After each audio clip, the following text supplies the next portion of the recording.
Hello students, आज हम द्वितीय पाठः दुर्बुद्धि विनश्यति का अध्ययन करेंगे और ये आपकी अभ्यास पुस्तिका है। इसमें देखिए पहला क्वेश्चन है आपका अधोलिखित प्रश्नानाम उत्तराणि एक पदेन लिखत। नीचे लिखे गए प्रश्नों को एक पद में लिखना है। पहला क्वेश्चन है मगध देशे किम नाम सरह आसीत। मगध देश में किस नाम का सर था। सरह मने तालाब, तो किस नाम का तालाब था, तो फुल्लोत्पल नाम का था, तो फुल्लोत्पलः। अगला देखिए हंसयोः उत्तरम श्रुत्वा कः क्रुद्धः अभवत्। हंसयोः, हंसों के उत्तर को सुनकर कौन क्रोधित हो गया। तो हंसों के उत्तर को सुनकर कौन क्रोधित हो गया था, कुर्मः हो गया था, कछुआ हो गया था, तो कुर्मः हो गया। अगला देखिए लंबमानम कुर्मम के अपश्यन्। लटकते हुए कछुए को किसने देखा। तो जब वह लटक के जा रहा था तो किसने देखा, नीचे जो नागरिक थे, नागरिक गणों ने देखा था, तो पौरहा हो गया। कुर्मः कस्मात् पतति। कुर्म जो है कछुआ किससे गिर गया, तो वो डंडे से गिर गया था, क्योंकि डंडे से ही वो लटकते हुए जा रहा था, तो दंडात हो गया। अगला देखिए पूर्ण वाक्येन उत्तरत। आपको पूर्ण वाक्य में उत्तर लिखने हैं। पहला क्वेश्चन है सरस तीरे धीवरः किम अकथयन्। सरस तीरे मतलब तालाब के किनारे, धीवरा मछुआरे, मछुआरों ने क्या कहा। तो सरस तीरे धीवरः अकथयन् वयं स्वः मत्स्य कुर्मः आदीन मारिष्यामः इति। अब सरस तीरे तालाब के किनारे मछुआरे ने कहा कि हम कल मछली कछुए आदि को मारेंगे। अगला देखिए अपरः पौरः किम अवदत्। दूसरे नागरिक ने क्या कहा। अपरः पौरः अवदत् सरस तीरे दग्ध्वा खादिष्यामि इति। दूसरे नागरिक ने कहा कि तालाब के किनारे पका कर खाएंगे। अब अगला देखिए आपका संधि विच्छेद दिया है। इस संधि विच्छेद में यथा वाले में देखिए अत्रेव, अत्र प्लस एव हो गया है। यहाँ पर भी देखिए आपका वृद्धि संधि है। ये ए है जो ए में कन्वर्ट हो गया है, अ और ए मिलकर ए बन गया है, मतलब ये आपका वृद्धि संधि है। दूसरा भी ठीक वैसा ही है। मैवम का माँ प्लस एवं, यहाँ पर आ की मात्रा है और ए की मात्रा है, तो ये दोनों मिलकर ए की मात्रा में कन्वर्ट हो गया, वृद्धि बना दिया। अगला देखिए तत्रैव भी ठीक उसी प्रकार का है। तत्र प्लस एव, तत्र यहाँ पर अ और यहाँ का ए मिलकर वो ए की मात्रा में कन्वर्ट हो जाता है और वृद्धि कर देता है। दूसरा देखिए अतएव उक्तम। अतएव उक्तम का अतएव प्लस उक्तम। अब यहाँ पर देखिए यहाँ का अ और यहाँ का उ, ये उ किस में बन जाता है, ओ में कन्वर्ट हो जाता है और ये आपका गुण संधि हो गया। अगला देखिए ना अभिनंदिति का न प्लस अभिनंदती, तो यहाँ पर अ और यहाँ पर आ की मात्रा में कन्वर्ट हो गया, मतलब ये दीर्घ संधि है। अगला देखिए आपका विलोमार्थक पदानि लिखत। अच्छा, वो संधि में आपको संधि के नाम नहीं बताने होंगे, वो तो मैं आपको ऐसे बता रही हूँ। आपको संधि करने के लिए आएगा, संधि के नाम आइडेंटिफाई करने नहीं आएंगे, ठीक है। तो आपके नॉलेज में होना चाहिए, इसलिए बताया गया है। यहाँ पर देखिए विलोमार्थक पदानि लिखत। आपको विलोम के अर्थ लिखने हैं। विलोमार्थक लिखिए। यहाँ पर स्वः का मतलब होता है आने वाला कल, मतलब टुमारो, तो इसका बीता हुआ कल मतलब यस्टरडे हो जाएगा, तो यह हो जाता है। अपायः मतलब जिसका कोई उपाय नहीं है, बेकार चीज़, तो उपायः मतलब उपाय मतलब जो सोच होती, जो उपाय होती है, जो आइडिया होता है। मूर्ख मतलब मूर्ख होता है, तो उसका उल्टा पंडितः हो जाएगा। क्रुद्ध मने क्रोधित होना, तो प्रसन्न हो जाएगा। मरणम मने मरण होता है, तो उसका जीवनम हो जाएगा। अत्रेव यहाँ ही, तो वहाँ ही होगा, तो तत्रेव हो गया।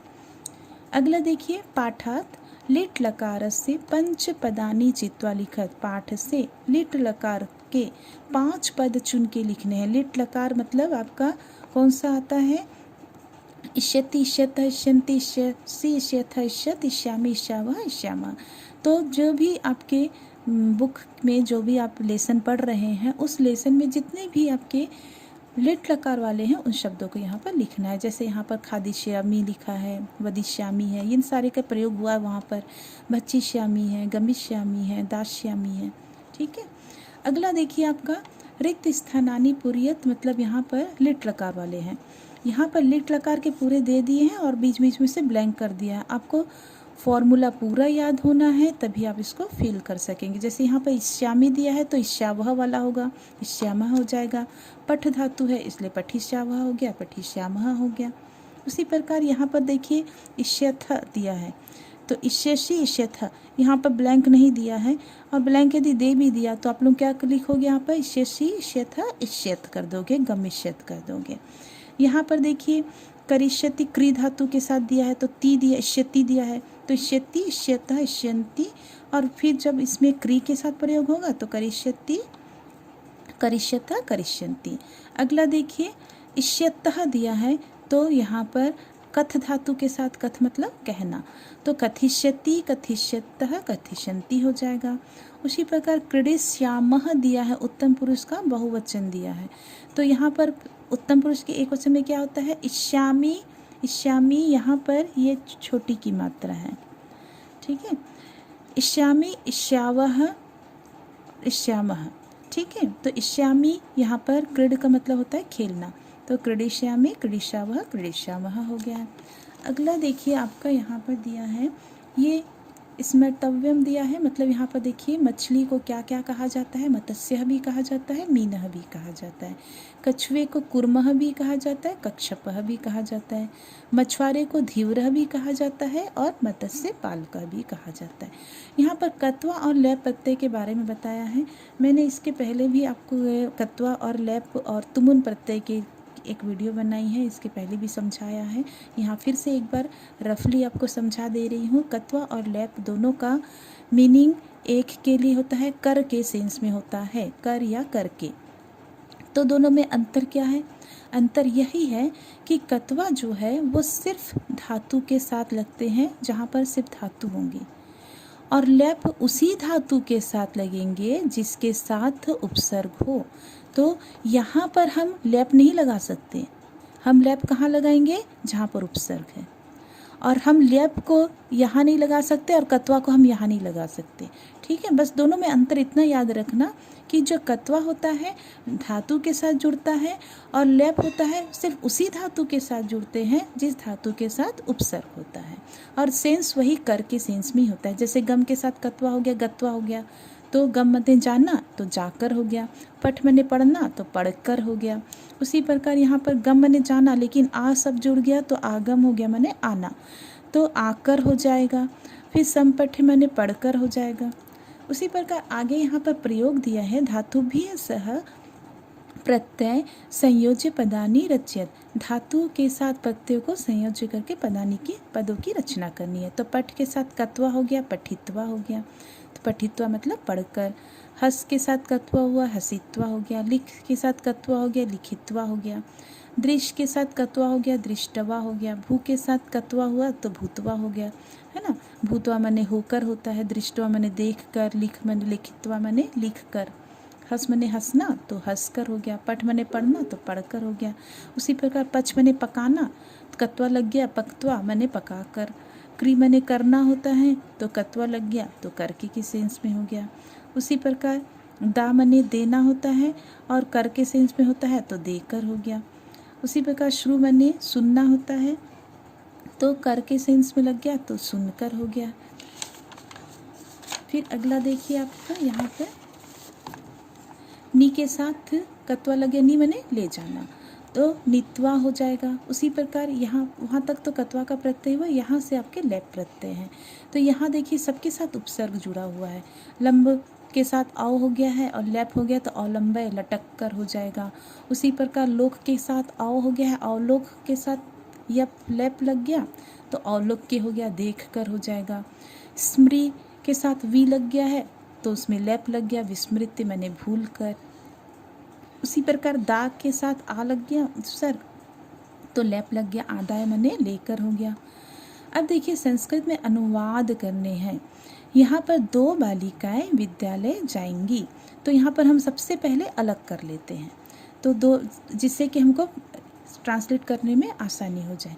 हम अलग उसी आधार पर करते हैं तो पर्टिकुलर उसके लिए एक ही शब्द होगा संस्कृत में। जैसे 2 बालिकाएं के लिए एक ही शब्द होता है तो दो बालिकाएं अलग हो जाएंगी, विद्यालय अलग हो जाएगा और जाएंगी अलग हो जाएगा। अब यहाँ देखिए दो बालिकाएं के लिए हम लता के अनुसार पढ़ते लता, लते, लताहा। तो लते होता है तो बालिके बोलने से ही उसमें दो बालिकाएं आ गए। विद्यालय जाएंगी, चूँकि यहाँ कोई भी प्रीपोजिशन दिखाई नहीं दे रहा है तो हम को कह सकते हैं, विद्यालय को जाएंगी। तो यहाँ मतलब कोई भी प्रीपोजिशन को नहीं दिखाई दे रहा है तो इसका मतलब ये द्वितीय विभक्ति है। तो विद्यालय में हम द्वितीय विभक्ति लगा देंगे तो क्या हो जाएगा, विद्यालयम। जाएंगी ये आपका लिट लकार है, भविष्यत काल है। कौन जाएगा, ये दो बालिकाएं, मतलब प्रथम पुरुष का द्विवचन जाएंगे तो इष्यति, इष्यतः, इष्यन्ति, तो इष्यतः लग जाएगा गम के साथ और गमिष्यतः हो जाएगा। उसी प्रकार महिलाएं यहाँ घूमती हैं तो महिलाएं अलग हो गया, यहाँ अलग हो गया, घूमती है अलग हो गया, है इसी के साथ इंक्लूड हो जाएगा। ठीक है। अब महिलाएं चूँकि बहुत सारी हैं, स्त्रीलिंग है, तो आपका लता, लते, लताहा होता है तो महिलाहा हो गया। यहाँ के लिए अत्र शब्द अव्यय अत्र का प्रयोग होगा तो अत्र हो गया। घूमती है भ्रम धातु होगा। कौन घूमता है, प्रथम पुरुष का बहुवचन। तो प्रथम पुरुष के बहुवचन में अंति लगता है, चूँकि ये लट लकार है इसलिए अंति लगाएंगे, है ना, तो भ्रमंती हो गया। अगला देखिए, कल हम पुस्तकालय जाएंगे। कल अलग हो जाएगा, हम अलग हो जाएगा, पुस्तकालय अलग हो जाएगा, जाएंगे अलग हो जाएगा। अब यहाँ हमको देखना पड़ेगा ये कौन सा कल है, बीता हुआ कल कि आने वाला कल। चूँकि यहाँ जाएंगे बोल रहा है मतलब आने वाला कल, तो हम यहाँ पर स्वः लगा देंगे। अब हम, अहम, आवाम, वयम, मतलब वयम हो जाएगा। पुस्तकालय, पुस्तकालय को जाएंगे कह सकते हैं। तो यहाँ पर जो को है यहाँ दिख नहीं रहा है, मतलब यहाँ पर क्या है, कर्म है, तो यहाँ पर द्वितीय लगा देंगे तो पुस्तकालयम हो जाएगा। जाएंगे में गम धातु लगेगा, लेकिन कौन जा रहा है, हम जा रहे हैं, मतलब उत्तम पुरुष का बहुवचन जा रहा है और लिट लकार में है तो इष्यामि, इष्यावह, इष्यामह लग जाएगा। इष्यामह होगा गम में तो गमिष्यामह हो गया। अगला देखिए, मेरी बहन भोजन पकाती है, तो मेरी अलग हो जाएगा, बहन अलग हो जाएगा, भोजन अलग हो जाएगा और पकाती है अलग हो जाएगा। मेरी आपका अहम वाला जब चलेगा तो षष्ठी वाली है ना, मम आयु अस्माकम, तो मेरी के लिए यहाँ पर मम प्रयोग किया। बहन को भगिनी कहते हैं तो बहन, भगिनी लिखा आपने।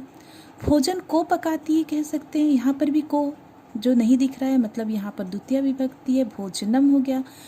पकाती है पच धातु है, कौन पका रहा है, मेरी बहन पका रही, बहन, यहाँ पर मेरी के साथ नहीं करना, नहीं तो फिर आप उत्तम पुरुष में चले जाएंगे। तो बहन पका रही है मतलब ये आपका प्रथम पुरुष का एक वचन, तो वहाँ पर ती लगाते हैं तो पच के साथ ती लग गया, पचती हो गया। उसी प्रकार अध्यापिकाएं कक्षा से जाती हैं, तो अध्यापिकाएं अलग हो जाएगा, कक्षा से अलग हो जाएगा, जाती है अलग हो जाएगा। अध्यापिकाएं, तो अध्यापिकाएं के लिए चूँकि ये लता के अनुसार चलेगा, लता, लते, लताह, तो अध्यापिका। कक्षा से, तो कक्षा से ये कौन सा से है, अलग होने वाला से है, क्योंकि वो कक्षा से निकल के चली जा रही है, तो यहाँ पर पंचमी लगेगा, अपादान लगेगा। चूँकि कक्षा आपका स्त्रीलिंग है तो लता के अनुसार चलेगा, लतायाह हो जाता है, तो यहाँ पर कक्षायाह हो गया है। जाते हैं गम धातु है, कौन जा रहा है, प्रथम पुरुष का बहुवचन, तो अंति हो जाएगा, गच्छन्ति हो गया। अगला देखिए, ध्यातव्य में यदा वर्तमान काली के है धातु भी है, सह स्म इति प्रयोगः भवति तदा ते धातवः भूतकाल क्रियानाम अर्थम प्रकटयति। जब यहाँ देखिए ये क्या कह रहा है कि वर्तमान काल में धातुओं के साथ यदि स्म लग जाता है, ठीक है, ये है वर्तमान काल। गच्छति आपका वर्तमान काल है, स्म को आप मत देखो, सिर्फ गच्छति देखो, तो ये आपका वर्तमान काल है। इसके साथ यदि स्म लग जाता है तो ये पास्ट टेंस हो जाता है, जाता था के सेंस में, ठीक है। अब हमको मान लो गच्छति स्म की जगह पे हमको लंग लकार वाला फॉर्मूला प्रयोग करना है, तो आप उसको अगच्छत बोलोगे, ठीक है। अगच्छत यदि नहीं भी बोलते हो और आपको मान लो फॉर्मूला याद नहीं आ रहा है, तो आपको लट लकार का ही फॉर्मूला पता है और बनाना है लंग लकार, तो आप उसको लट लकार में बना के स्म लगा देंगे तो भी ये आपका क्या हो जाएगा, लंग लकार बन जाएगा। उसी प्रकार बाकी देखिए, क्रीडति स्म, यहाँ पर क्रीडति बस आप करेंगे तो ये प्रेजेंट टेंस हो गया, स्म लग गया इसलिए क्या हो गया, ये पास्ट टेंस हो गया, खेलता था। लेकिन यदि आप उसको फॉर्मूला में फिट करेंगे तो अक्रीडत हो जाता है। उसी प्रकार पठती इसमें में पठती आप सिर्फ देखते हैं तो ये आपका लट लकार है। इसमें लगा दिया तो पास्ट टेंस हो गया, तो पढ़ता था हो गया। लेकिन आप मान लो फॉर्मूला लगाते हैं तो अपठत हो जाएगा। उसी प्रकार धावती स्मा में स्मा को आप स्किप करते हैं, धावती बोलेंगे तो ये आपका लट लकार है। स्मा लगाएंगे तो पास्ट टेंस हो जाएगा, दौड़ता था। फिर उसके बाद यदि आप इसमें ये भी नहीं लगाना चाहते हैं, स्मा भी नहीं लगाना चाहते हैं, आप फॉर्मूला लगाना चाहते हैं लंग लकार का, तो अधावत हो जाएगा।